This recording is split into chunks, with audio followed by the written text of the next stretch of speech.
The Fall of the House of Usher by Edgar Allan Poe, narrated by Beauheart. After receiving a letter from his boyhood friend that he is suffering from some sort of debilitating illness, the man feels compelled to travel to a reclusive mansion to assist him. He learns that his friend and his deathly ill sister are the last in the Usher line, and slowly collapsing into madness. The Gothic mansion seems to have a bizarre metaphysical connection with the brother and sister, and there are incredibly strange occurrences that continue to happen late at night. Will this well-meaning friend survive another night in this macabre Gothic house of horror? Find out in this classic Edgar Allan Poe short story, The Fall of the House of Usher. If you are enjoying this reading from Friendly Frog Press, please make sure to subscribe and hit that like button. If you'd like to purchase a copy of this book, it is available on Amazon in eBook and paperback, and it is available on Audible as an audiobook. The links are in the description below, or you can check out friendlyfrogpress.com for purchasing options. Foreword. October is always an excellent time to pay homage to the classic haunted house. While it may seem cliche, Edgar Allan Poe pioneered the Gothic house of horrors before it was an established part of the genre. The short story is of particular interest because the mansion has a strange connection with the brother and sister Ushers, both of whom are suffering from bizarre illnesses. Like much of Poe's work, this tale involves the slow-burning collapse into madness of the main characters. The short story also contains an interesting story within a story, which was quite novel when the work was published in the early 19th century. I hope that you will enjoy this classic Edgar Allan Poe tale, especially the fact that you shouldn't always be eager to help your insane friends. I'm Paul Beauheart, October 2023, Bangkok, Thailand. Son cœur est un luth suspendu, c'est qu'on le touche il résonne, débranché.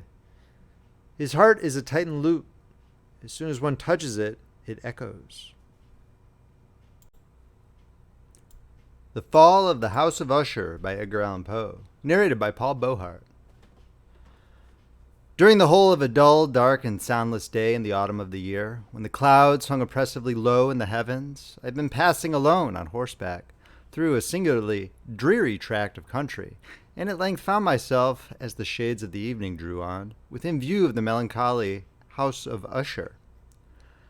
I know not how it was, but with the first glimpse of the building, a sense of insufferable gloom pervaded my spirit.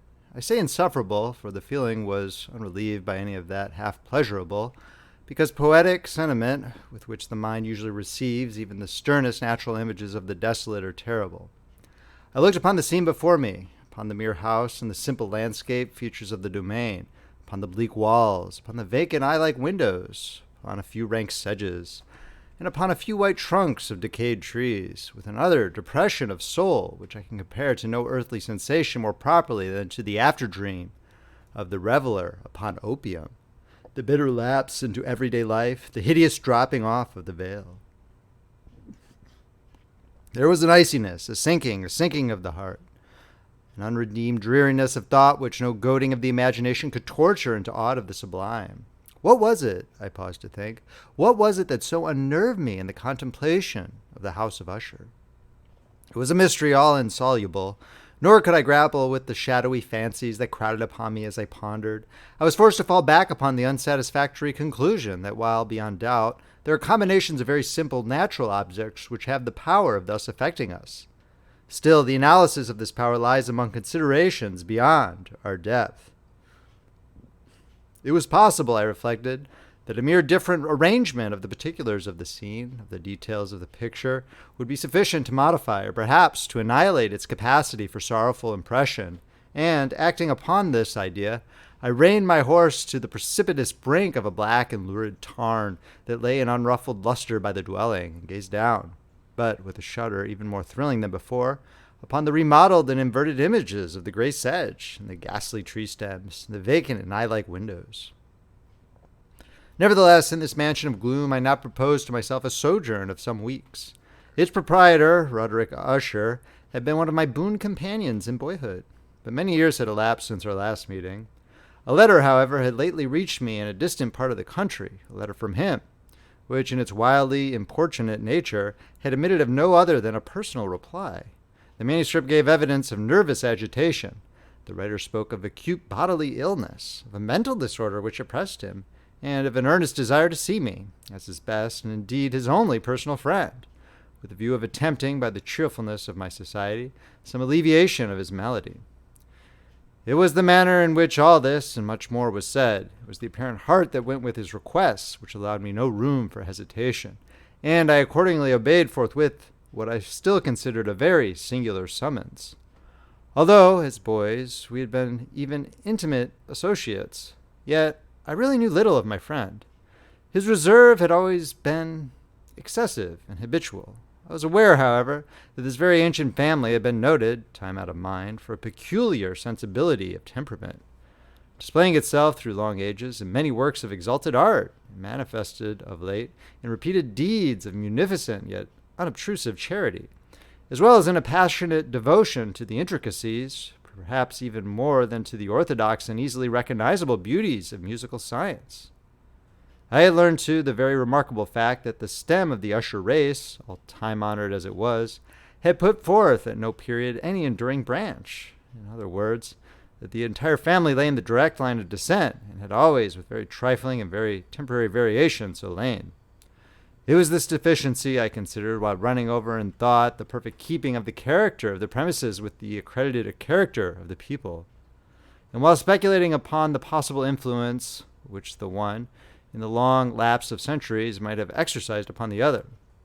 It was this deficiency, perhaps, of collateral issue, and the consequent undeviating transmission from sire to son, of the patrimony with the name, which had at length so identified the two as to merge the original title of the estate in the quaint and equivocal appellation of the House of Usher, an appellation which seemed to include, in the minds of the peasantry who used it, both the family and the family mansion.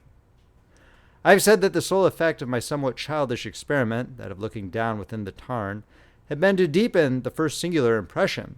There can be no doubt that the consciousness of the rapid increase of my superstition, for why should I not so term it, served mainly to accelerate the increase itself. Such, I have long known, is the paradoxical law of all sentiments having terror as a basis. And it might have been for this reason only that when I again uplifted my eyes to the house itself from its image in the pool, there grew in my mind a strange fancy, a fancy so ridiculous, indeed, that I but mention it to show the vivid force of the sensations which oppressed me. I had so worked upon my imagination as really to believe that about the whole mansion and domain there hung an atmosphere peculiar to themselves and their immediate vicinity, an atmosphere which had no affinity with the air of heaven, but which had reeked up from the decayed trees and the grey wall and the silent tarn, a pestilent and mystic vapor, dull, sluggish, faintly discernible, and leaden-hued. Shaking off from my spirit what must have been a dream, I scanned more narrowly the real aspect of the building. Its principal feature seemed to be that of an excessive antiquity. The discoloration of ages had been great. Minute fungi overspread the whole exterior, hanging in a fine tangled webwork from the eaves. Yet all this was apart from any extraordinary dilapidation. No portion of the masonry had fallen, and there appeared to be a wild inconsistency between its still perfect adaptation of parts and the crumbling condition of the individual stones. In this there was much that reminded me of the specious totality of old woodwork, which had rotted for long years in some neglected vault, with no disturbance from the breath of the external air.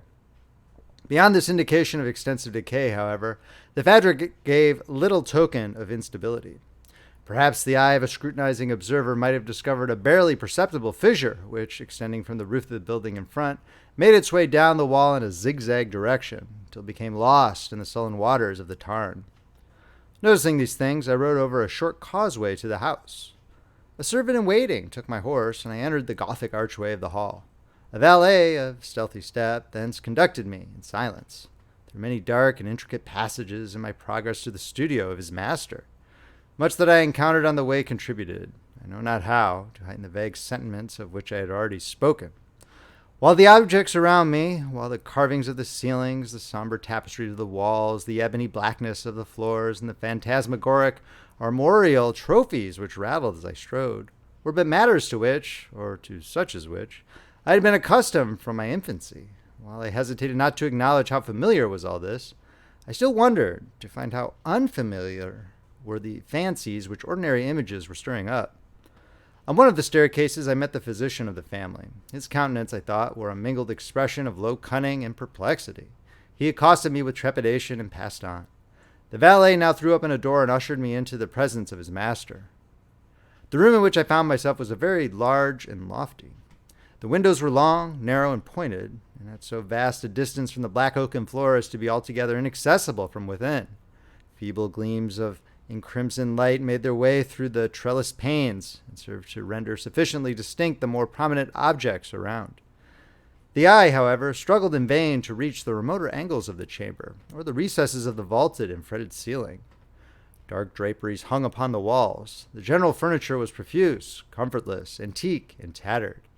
Many books and musical instruments lay scattered about, but failed to give any vitality to the scene. I felt that I breathed an atmosphere of sorrow. An air of stern, deep, and irredeemable gloom hung over and pervaded all. Upon my entrance, Usher rose from a sofa on which he had been lying at full length, and greeted me with a vivacious warmth which had much in it, I at first thought, of an overdone cordiality.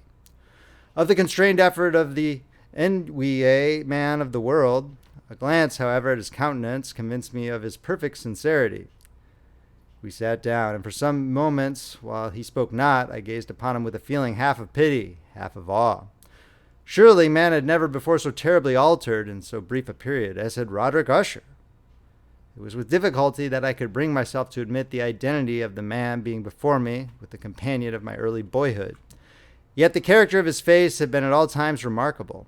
A cadaverousness of complexion, an eye large, liquid, and luminous beyond comparison, lips somewhat thin and very pallid, but of a surpassingly beautiful curve, a nose of a delicate Hebrew model, but with a breadth of nostril unusual in similar formations, a finely molded chin, speaking in its want of prominence of a want of moral energy, hair of a more than web-like softness and tenuity. These features, with an inordinate expansion above the regions of the temple, made up altogether a countenance not easily to be forgotten. And now, in the mere exaggeration of the prevailing character of these features and of the expression they were wont to convey, lay so much of change that I doubted to whom I spoke.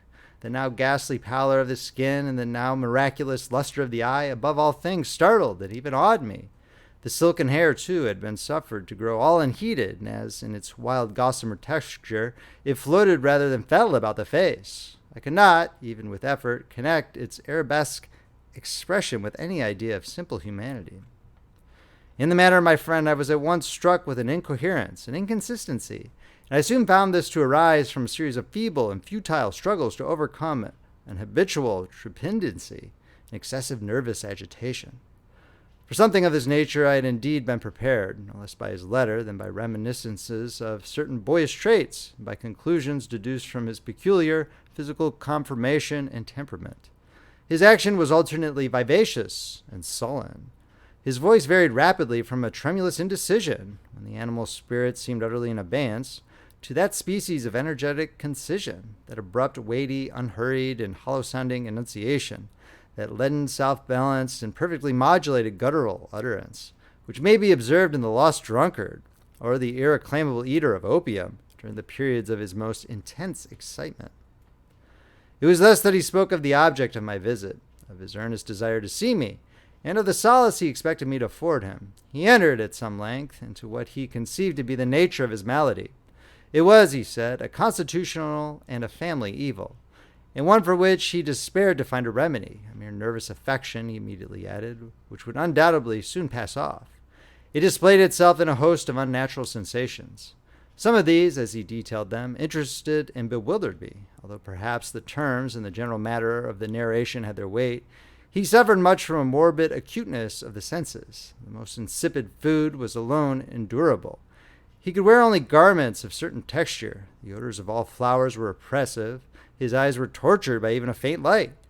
And there were but peculiar sounds, and these from stringed instruments, which did not inspire him with horror.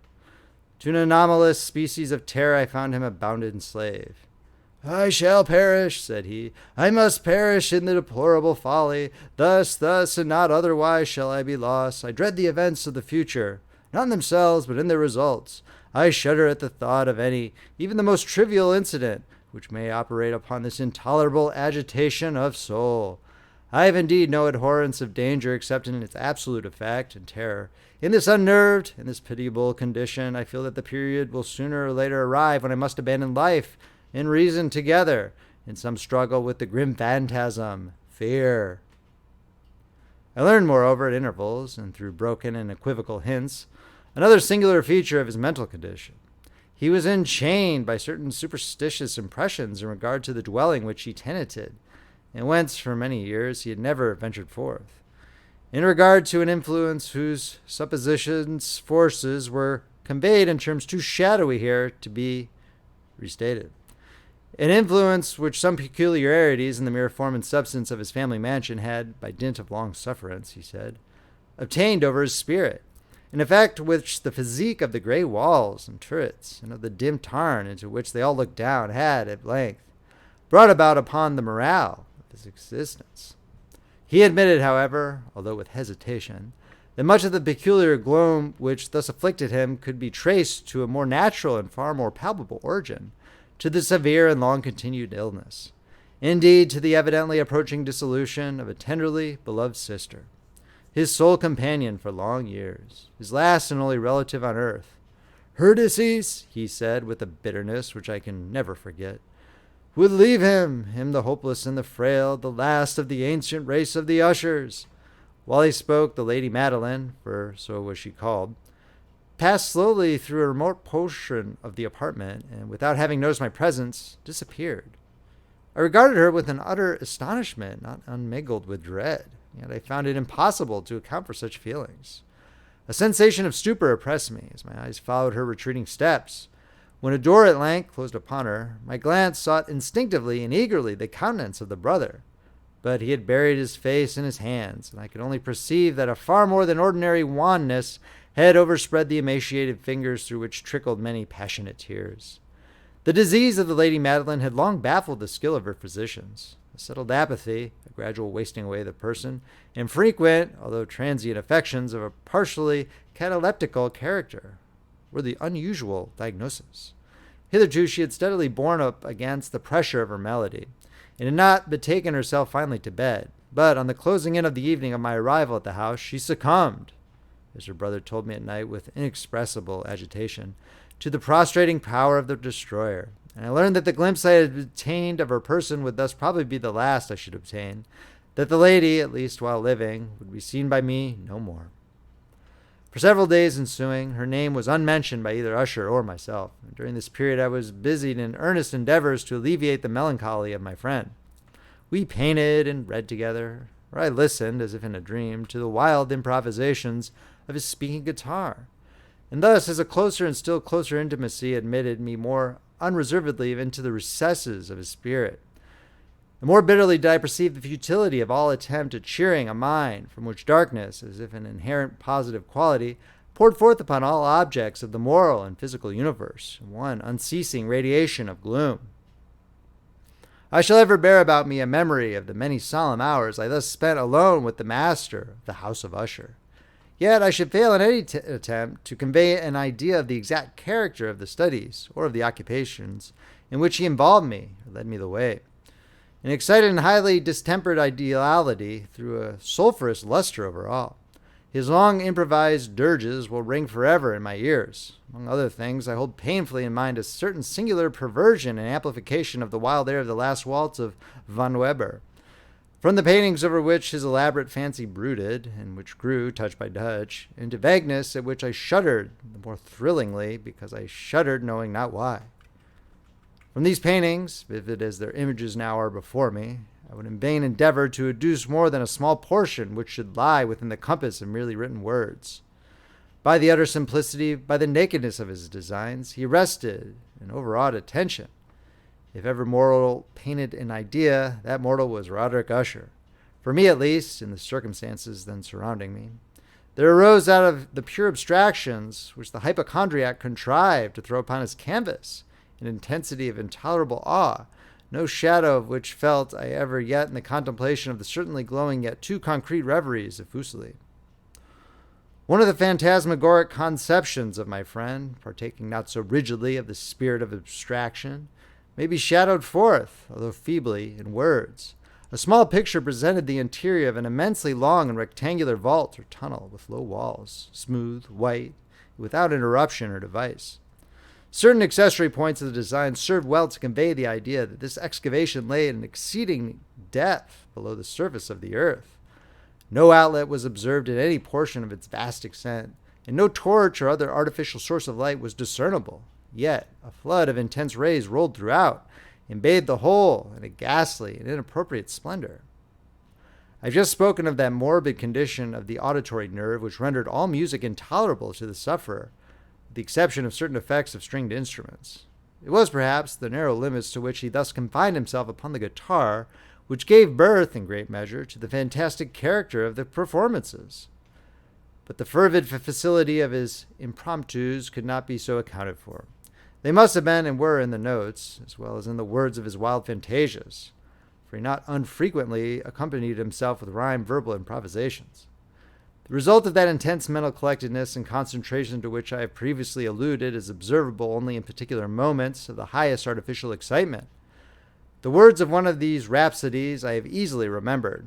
I was, perhaps, the more forcibly impressed with it as he gave it because, in the under or mystic current of its meaning, I fancied that I perceived, and for the first time, a full consciousness on the part of Usher of the tottering of his lofty reason upon her throne.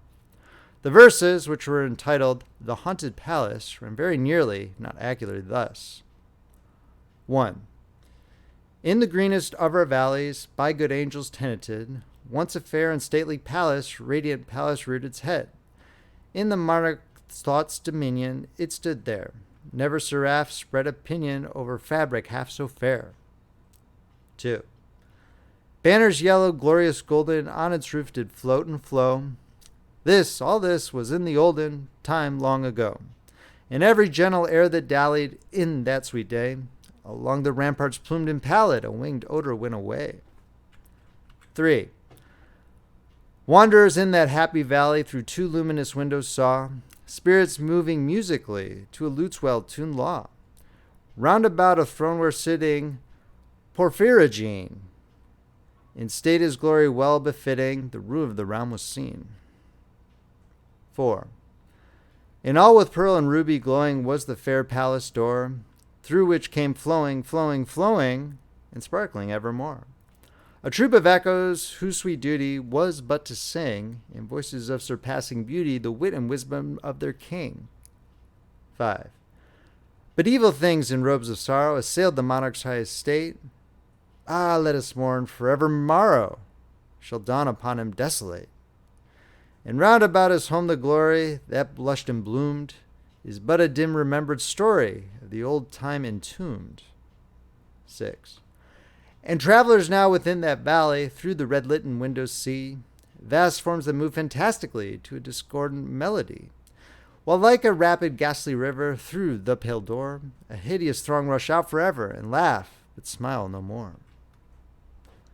I will remember that suggestions arising from this ballad led us into a train of thought wherein there became manifest an opinion of Usher's which I mention not so much on account of its novelty, for other men have thought thus, as on account of the pertinacity with which he maintained it. This opinion in its general form was that of the sentience of all vegetable things. But in his disordered fancy, the idea had assumed a more daring character and trespassed under certain conditions upon the kingdom of inorganization. I lack words to express the full extent or the earnest abandon of his persuasion. The belief, however, was connected, as I have previously hinted, with the grey stones of the home of his forefathers. The conditions of the sentience had been here, he imagined, fulfilled in the method of collocation of these stones, in the order of their arrangement, as well as in that of the many fungi which overspread them, and of the decayed trees which stood around. Above all, in the long undisturbed endurance of this arrangement, and in its reduplication in the still waters of the tarn, its evidence, the evidence of the sentience, was to be seen, he said, and I here started as he spoke, in the gradual yet certain condensation of an atmosphere of their own about the waters and the walls. The result was discoverable, he added, that silent yet importunate and terrible influence which for centuries had molded the destinies of his family, and which made him what I now saw him, what he was. Such opinions need no comment. I will make none. Our books, the books which for years have formed no small portion of the mental existence of the invalid, were, as might be supposed, in strict keeping with this character of phantasm.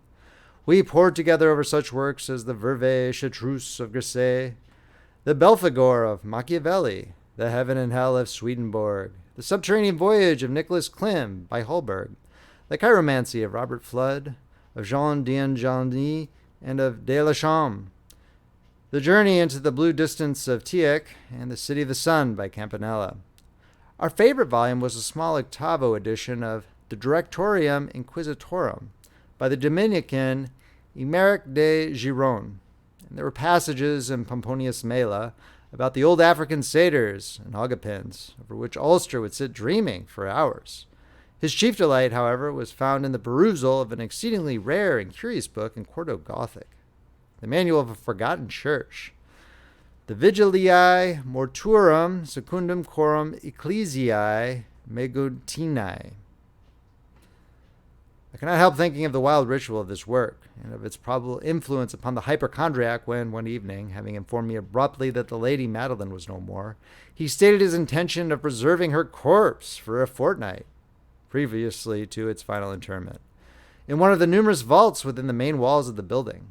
The worldly reason, however, assigned for this singular proceeding was one which I did not feel at liberty to dispute. The brother had been led to his resolution, so he told me, by consideration of the unusual character of the malady of the deceased, of certain obtrusive and eager inquiries on the part of her medical men, and of the remote and exposed situation of the burial ground of the family. I will not deny that when I called to mind the sinister countenance of the person whom I met upon the staircase on the day of my arrival at the house, I had no desire to oppose what I regarded as, at best, but a harmless and by no means an unnatural precaution. At the request of Usher, I personally aided him in the arrangements for the temporary entombment. The body having been in coffin, we two alone bore it to its rest. The vault in which we placed it, and which had been so long unopened that our torches, half smothered in its oppressive atmosphere, gave us little opportunity for investigation, was small, damp, and entirely without means of admission for light. Lying at great depth, immediately beneath that portion of the building which was my own sleeping apartment. It had been used, apparently, in remote feudal times for the worst purposes of a dungeon keep, and in later days as a place of deposit for powder, or some other highly combustible substance, as a portion of its floor, and the whole interior of a long archway through which we reached it were carefully sheathed with copper. The door, of massive iron, had been also similarly protected. Its immense weight caused an unusually sharp grating sound as it moved upon its hinges. Having deposited our mournful burden upon trestles within this region of horror, we partially turned aside the yet unscrewed lid of the coffin and looked upon the face of the tenant. A striking similitude between the brother and sister now first arrested my attention, and Usher, divining perhaps my thoughts, murmured out some few words from which I learned that the deceased and himself had been twins, and that sympathies of a scarcely intelligible nature had always existed between them. Our glances, however, rested not long upon the dead, for we could not regard her unawed. The disease which had thus entombed the lady in the maturity of youth had left, as usual in all melodies of a strictly cataleptical character, the mockery of a faint blush upon the bosom and the face, and that suspiciously lingering smile upon the lip which is so terrible in death. We replaced and screwed down the lid, and having secured the door of iron, made our way with toil into the scarcely less gloomy apartments of the upper portion of the house. And now, some days of bitter grief having elapsed, an observable change came over the features of the mental disorder of my friend. His ordinary manner had vanished. His ordinary occupations were neglected or forgotten. He roamed from chamber to chamber with hurried, unequal, and objectless step. The pallor of his countenance had assumed, if possible, a more ghastly hue, but the luminousness of his eye had utterly gone out. The once occasional huskiness of the tone was heard no more, and a tremulous quaver, as if of extreme terror, habitually characterized his utterance. There were times, indeed, when I thought his unceasingly agitated mind was laboring with some oppressive secret, to divulge which he struggled for the necessary courage. At time again, I was obliged to resolve all into the more inexplicable vagaries of madness, for I beheld him gazing upon vacancy for long hours, in an attitude of the profoundest attention, as if listening to some imaginary sound. It was no wonder that his condition terrified, that it infected me. I felt creeping upon me by slow yet certain degrees, the wild influence of his own fantastic yet impressive superstitions. It was especially upon retiring to bed late in the night of the 7th or 8th day after the placing of the Lady Madeline within the dungeon that I experienced the full power of such feelings. Sleep came not near my couch, while the hours waned and waned away. I struggled to reason off the nervousness which had dominion over me. I endeavored to believe that much, if not all of what I felt, was due to the bewildering influence of the gloomy furniture of the room, of the dark and tattered draperies which, tortured into motion by the breath of a rising tempest, swayed fitfully to and fro upon the walls and rustled uneasily about the decorations of the bed. But my efforts were fruitless. An irrepressible tremor gradually pervaded my frame, and at length there sat upon my very heart an incubus of utterly causeless alarm. Shaking this off with a grasp and a struggle, I uplifted myself upon the pillows, and peering earnestly within the intense darkness of the chamber, hearkened. I know not why, except that an instinctive spirit prompted me to certain low and indefinite sounds which came, through the pauses of the storm, at long intervals. I knew not whence. Overpowered by an intense sentiment of horror, unaccountable yet unendurable, I threw on my clothes with haste, for I felt that I should sleep no more during the night, and endeavored to arouse myself from the pitiable condition into which I had fallen, by pacing rapidly to and fro through the apartment. I had taken but few turns in this manner when a light step on an adjoining staircase arrested my attention. I presently recognized it as that of Usher. In an instant afterwards he rapped with a gentle touch at my door and entered, bearing a lamp. His countenance was, as usual, cadaverously wan, but moreover there was a species of mad hilarity in his eyes, and evidently restrained hysteria in his whole demeanor. His air appalled me, but anything was preferable to the solitude which I had so long endured, and I even welcomed his presence as a relief. "And you have not seen it?" he said abruptly, after having stared about him for some moments in silence. "You have not then seen it? But stay, you shall." Thus speaking, and having carefully shaded his lamp, he hurried to one of the casements and threw it freely open to the storm.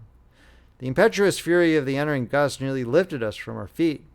It was indeed a tempestuous yet sternly beautiful night, and one wildly singular in its terror and its beauty. A whirlwind had apparently collected its force in our vicinity, for there were frequent and violent alterations in the direction of the wind, and the exceeding density of the clouds, which hung so low as to press upon the turrets of the house, did not prevent our perceiving the lifelike velocity with which they flew careering from all points against each other, without passing away into the distance. I say that even their exceeding density did not prevent our perceiving this, yet we had no glimpse of the moon or stars, nor was there any flashing forth of the lightning. But the under surfaces of the huge masses of agitated vapor, as well as all terrestrial objects immediately around us, were glowing in the unnatural light of a faintly luminous and distinctly visible gaseous exhalation which hung about and enshrouded the mansion. "You must not, you shall not behold this," said I, shudderingly, to Usher, as I led him with a gentle violence from the window to a seat. "These appearances which bewilder you are merely electrical phenomena, not uncommon, or it may be that they have their ghastly origin in the rank miasma of the tarn. Let us close this casement. The air is chilling and dangerous to your frame. Here is one of your favorite romances. I will read, and you shall listen. So we will pass away this terrible night together."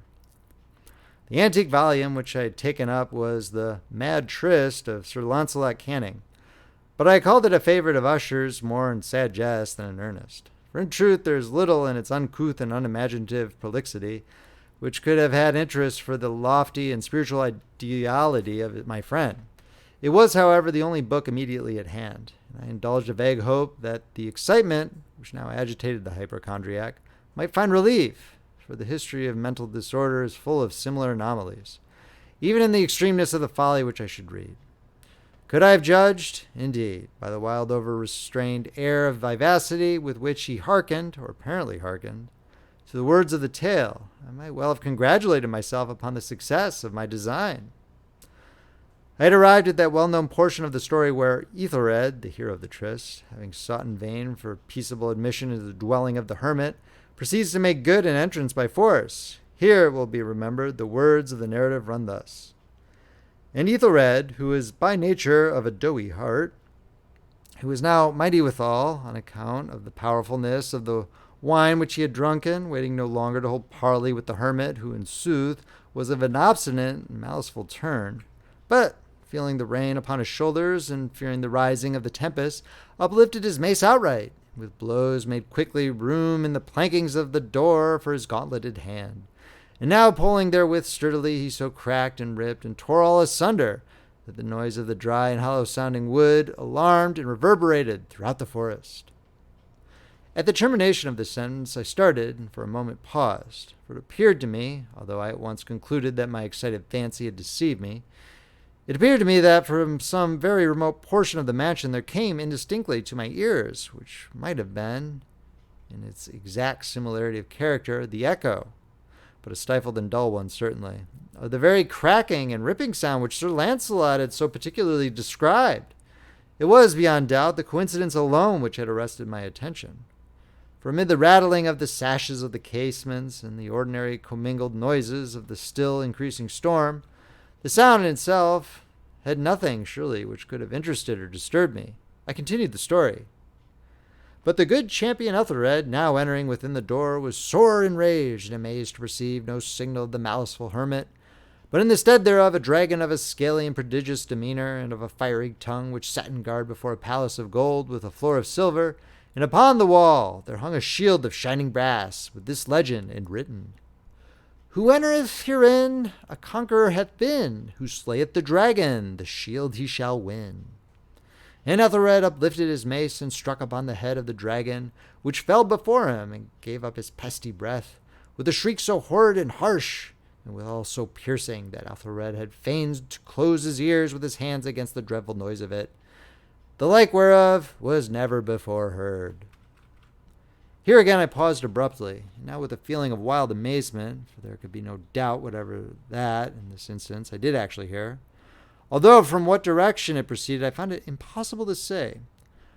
A low and apparently distant, but harsh, protracted, and most unusual screaming or grating sound.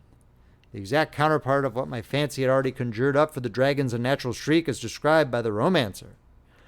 Oppressed as I certainly was upon the occurrence of the second and most extraordinary coincidence, by 1,000 conflicting sensations in which wonder and extreme terror were predominant, I still retained sufficient presence of mind to avoid exciting, by any observation, the sensitive nervousness of my companion. I was by no means certain that he had noticed the sounds in question, although assuredly a strange alteration had, during the last few minutes, taken place in his demeanour. From a position fronting my own, he had gradually brought round his chair so as to sit with his face to the door of the chamber, and thus I could but partially perceive his features, although I saw that his lips trembled as if he were murmuring inaudibly. His head had dropped upon his breast, yet I knew that he was not asleep, from the wide and rigid opening of the eye as I caught a glance of it in profile. The motion of his body, too, was at variance with this idea, for he rocked from side to side with a gentle yet constant and uniform sway. Having rapidly taken notice of all this, I resumed the narrative of Sir Lancelot, which thus proceeded. And now the champion, having escaped from the terrible fury of the dragon, bethinking himself of the brazen shield, and of the breaking up of the enchantment which was upon it, removed the carcass from out of the way before him, and approached valorously over the silver pavement of the castle to where the shield was upon the wall, which in sooth tarried not for his full coming, but fell down at his feet upon the silver floor, with a mighty great and terrible ringing sound. No sooner had these syllables passed my lips than, as if a shield of brass had indeed at the moment fallen heavily upon a floor of silver, I became aware of a distinct, hollow, metallic, and clangorous, yet apparently muffled, reverberation. Completely unnerved, I leaped to my feet, but the measured rocking movement of Usher was undisturbed. I rushed to the chair in which he sat. His eyes were bent fixedly before him, and throughout his whole countenance there reigned a stony rigidity. But as I placed my hand upon his shoulder, there came a strong shudder over his whole person. A sickly smile quivered about his lips. I saw that he spoke in a low, hurried, and gibbering manner. As if unconscious of my presence, bending closely over him, I at length drank in the hideous import of his words. Not hear it? Yes, I hear it, and have heard it. Long, many minutes, many hours, many days have I heard it. Yet I dare not, oh pity me, miserable wretch that I am. I dare not speak. We have put her living in the tomb. Said I not that my senses were acute? I now tell you that I heard her first feeble movements in the hollow coffin. I heard them many, many days ago, yet I dared not speak. And now, tonight, Ethelred, ha ha. The breaking of the hermit's door, and the death cry of the dragon, and the clangor of the shield, say rather the rending of her coffin, and the grating of the iron hinges of her prison, and her struggles within the coppered archway of the vault. Oh, whither shall I fly? Will she not be here anon? Is she not hurrying to upbraid me for my haste? Have I not heard her footsteps on the stair? Do I not distinguish that heavy and horrible beating of her heart? Madman! Here he sprang furiously to his feet and shrieked out his syllables, as if in the effort he were giving up his soul. Madman, I tell you that she now stands without the door. As if in the superhuman energy of his utterance there had been found the potency of a spell, the huge antique panels to which the speaker pointed grew slowly black. Upon the instant their ponderous and ebony jaws. It was the work of the rushing gust, but then without those doors there did stand the lofty and enshrouded figure of the Lady Madeline of Usher. There was blood upon her white robes, and the evidence of some bitter struggle upon every portion of her emaciated frame. For a moment she remained trembling and reeling to and fro upon the threshold. Then, with a low moaning cry, fell heavily inward upon the person of her brother, and her violent and now final death agonies bore him to the floor a corpse, and a victim to the terrors he had anticipated. From that chamber and from that mansion I fled aghast. The storm was still abroad in all its wrath as I found myself crossing the old causeway.